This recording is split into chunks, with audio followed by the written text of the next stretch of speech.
ও সুপ্ত, ঈদ গেছে কোন দিন, আজকে তোমার আসার সময় হইলো। কি যে কোন খালাম্মা, কত আত্মীয় স্বজন দিদি বাড়ি দেখছি, তাদের বাড়িতে না উড়ে কি আসতে পারি? তো ভালোই হয়েছে আজকে আসছিস। কত মেহমান গুলা চলে গেছে, কত কাজ কাম পড়ে আছে, যা যা তাড়াতাড়ি কাজ কাম গুলা করে নি। তুই ছাড়া কি চলতে পারি?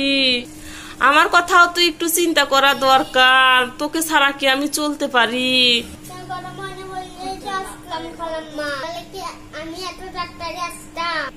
এসে ভালোই ভালোই করেছিস, মেহমান আসছিল অনেকগুলা, দুনিয়ার কাজ পড়ে রয়েছে, যা তো তাড়াতাড়ি গুলা কাজ গুলা করে নি। আপনিও যে খালাম্মা এটা অলস হলে চলে?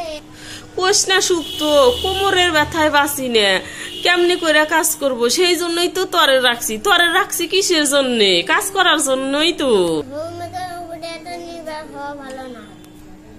কি করছি খালাম্মা, আমি কি কাজের জন্য আসছি?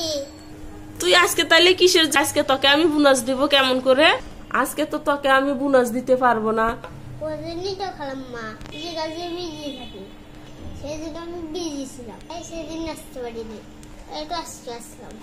সুপ্ত, সেদিন তুমি মিস্টেক করছো, সেটা তোমার দোষ, সেটা তো আমার দোষ না।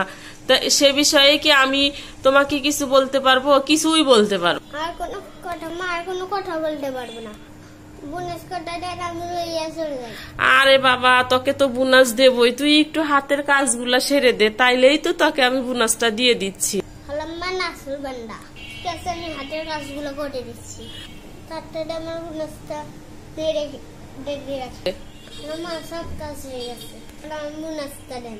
দাঁড়াও দি। কই রে সুপ্ত, এই যে ধর তোর বোনাস নে।